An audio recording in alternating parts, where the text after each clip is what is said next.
Salut toute la famille. J'espère que vous allez tous très bien. Bienvenue sur la chaîne de l'espoir, la chaîne de votre frère Kyrian Didi. Donc, j'espère que tout le monde se porte très bien. De mon côté, ça va. On remercie Dieu et on ne se plaint pas. Donc, aujourd'hui, je suis encore devant vous pour vous donner les tops éléments qui te disqualifient lorsque tu es sorti heureux gagnant de la TV. Du moins, c'est les tops éléments qui disqualifient si bien que tu as gagné la loterie Visa.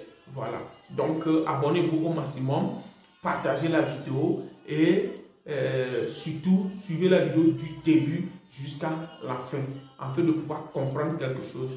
Je vous dis toujours que nous allons essayer de partager avec vous le peu qu'on a et c'est à vous le dernier mot, c'est à vous de décider au final. Donc, c'est ça. Une fois encore, merci à vous. Donc, le numéro 1, c'est ceux qui ont fait le jeu avec un numéro de passeport faux. Donc, c'est le numéro 1. Donc, si tu sais que tu es sélectionné pour cette DV 2022, ou du moins les autres DV, il y a d'autres qui n'ont pas encore passé leur interview de la DV 2021 d'ailleurs, mais qui sont dans le cas aussi, vous avez fait l'inscription de la loterie Visa avec un numéro de passeport faux, il faut savoir que vous êtes disqualifié. Parce que le numéro de passeport faux, on vous demandera le numéro du passeport le jour de l'interview, le numéro du passeport que vous avez fait rentrer lors du jeu le jour d'interview. Donc, c'est le numéro 1 qui vous disqualifie, premièrement. Donc, je l'ai déjà dit dans des vidéos, mais aujourd'hui, je suis là pour vous regrouper tous ces éléments. Donc, numéro 1, évitez de faire le jeu avec un numéro de passeport faux. Si tu es dans le cas et tu es sélectionné, il faut savoir que tu es disqualifié d'avance parce que tu as menti. Donc, le numéro 2. Donc, ceux qui ont fait le jeu avec le jeu sans diplôme du bac ou bien sans aucun diplôme équivalent au bac. Parce que la règle dit que ce qui te qualifie est le niveau bac ou un diplôme équivalent au bac. Donc, si tu as fait le jeu sans le bac, tu es disqualifié. Sans le bac, ou du moins sans aucun diplôme équivalent au bac, il faut savoir que tu es disqualifié. À moins que si tu as fait le jeu, à moins que tu as fait le jeu lorsque tu es en terminale et tu as mis niveau terminal et après les résultats, tu es sélectionné et au même moment tu as eu ton bac. Là, ça passe. Mais si tu n'es pas dans ce cas, il faut savoir que tu es disqualifié parce que la règle dit diplôme équivalent au bac ou le bac en question. Donc, c'est le numéro 2. Le numéro 3, ajout d'un enfant. Je vous ai déjà dit, quand tu es sélectionné, il faut éviter d'ajouter des enfants nés avant l'inscription. Donc, quand tu fais ces ajouts, il faut savoir que tu es disqualifié. Donc, moi, je vais vous donner, je vous dis, je ne vais pas trop développer parce que je l'ai déjà dit dans des vidéos. Aujourd'hui, je suis là pour vous regrouper ces top éléments qui vous disqualifient si bien que vous êtes sélectionné. Puisque la sélection n'est pas synonyme du visa. Tu es sélectionné, ça veut dire que tu dois maintenant procéder à la demande du visa en remplissant le TS 260. Donc, si ces éléments que je suis en train de citer, tu te trouves dans un cas de ces éléments, donc il faut savoir que tu es disqualifié. Donc il faut demander beaucoup de conseils parce que la règle dit que tu es disqualifié. Donc c'est ça. Si tu as fait l'ajout d'un enfant né avant l'inscription, mon frère, ma soeur, tu es disqualifié. Le numéro 4, il y a non-conformité du photo que vous avez utilisé, photo passeport que vous avez utilisé lors de l'inscription et toi-même en question. Donc c'est pour cela que nous vous disons souvent qu'une fois que tu as été sélectionné à la DV loterie, il faut fermer ta bouche, il faut être discret. Parce que nous sommes en Afrique et on se connaît. Voilà. Il y a des gens, parce que si vous n'avez jamais été dans ce cas, alors vous ne saurez rien. Mais si vous avez une fois vu des cas pareils, c'est en ce moment que vous allez donner raison à ceux qui vous exhortent d'être discret, de se calmer, de fermer votre bouche. Donc, vous irez à l'interview, on en a vu les cas, vous irez à l'interview et le jour de l'interview, le consul vous montre une photo qui est différente de vous-même. Voilà. Donc ça, j'exhorte tout le monde à prier, à être dans la prière parce que c'est un long trajet. Les interviews commencent à partir du 1er octobre et ça finit le 30 septembre de l'année prochaine. Donc c'est un long trajet, surtout si vous avez des grandes questions, c'est un long trajet. Donc restez toujours en prière du début jusqu'à la fin. Il faut rester en prière, je vous en prie, du début jusqu'à la fin. Vous pouvez aller à l'interview et on vous montre une photo qui est différente de vous. Vous voyez?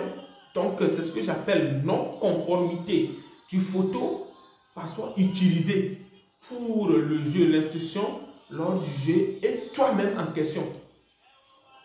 L'année passée, il y a un de mes éléments qui a été éliminé malheureusement parce que la photo qui est dans la machine n'est pas conforme à la photo qu'il a amenée à l'interview. Ce n'est pas que la photo n'est pas conforme à lui-même, mais la photo n'est pas conforme à la photo qu'il a amenée à l'interview.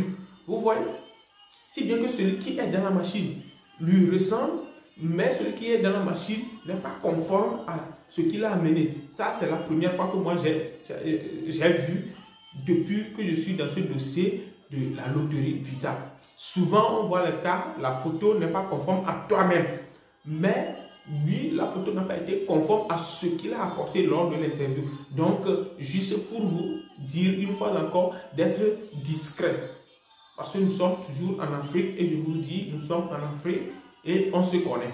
Donc, soyons discrets. Donc, c'est le top 5, non-conformité des photos. C'est le top 4, non-conformité des photos. Le top 5, il faut éviter les mariages arrangés avant l'interview. Je vous ai déjà dit, il faut toujours éviter les mariages arrangés avant l'interview. Parce que quand tu fais un mariage, tu as été célibataire, tu as joué célibataire, mais après tu fais addition d'une fille ou bien d'un garçon, soit disant que c'est ton mari, là ça ouvre une grande porte de questionnaire au consul et si tu ne sais pas faire, ça élimine. Donc ça, ce n'est pas que tu es disqualifié d'office, mais ça peut te pénaliser. Donc si tu fais un mariage avant l'interview, avant l'obtention du visa, ça peut te pénaliser. Ça ne disqualifie pas d'office. Mais ce qui disqualifie d'office, ce sont les 4 premiers que j'ai cités. Mais ceci, ça ne disqualifie pas d'office, mais ça ouvre une grande porte de questionnaire au consul afin de t'interroger au maximum. Donc c'est ça, éviter les mariages arrangés avant l'interview. Le numéro 6, je dirais, il ne faut pas mentir sur l'activité que tu fais. Parce qu'une fois quand tu mentionnes une activité, des fois, le consul, l'ambassade fait des investigations pour savoir si effectivement tu travailles dans cette banque. Parce que tu as dit que tu es gestionnaire d'une banque.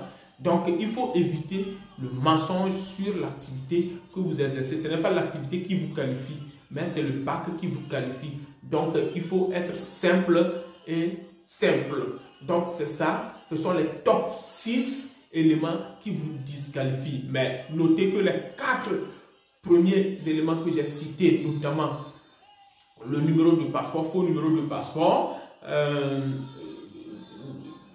diplôme de bac ou un diplôme équivalent dont tu n'en as pas, non-conformité de la photo et l'ajout d'un enfant né avant l'inscription, ces 4 éléments, ça automatiquement, ça te disqualifie.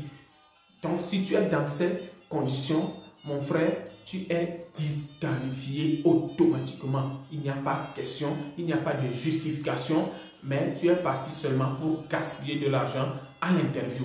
Donc, faisons très attention et demandez beaucoup de conseils avant de remplir votre DS 260. C'est très important. Je vous exhorte une fois encore à demander beaucoup de conseils. Au maximum de conseils, ne vous y pressez pas. Demandez beaucoup de conseils avant de remplir votre DS 260. Il y a beaucoup de gens qui sont dans ce domaine et ils sont disponibles pour vous aider à remplir votre DS 260, pour vous aider à vous dire les éléments qui disqualifient et les éléments qui ne disqualifient pas. Donc c'est pourquoi, une fois encore, demandez assez de conseils. Donc, je vous remercie. Abonnez-vous. Je vous exhorte à vous abonner massivement sur ma chaîne. Aimez la vidéo et partagez la vidéo.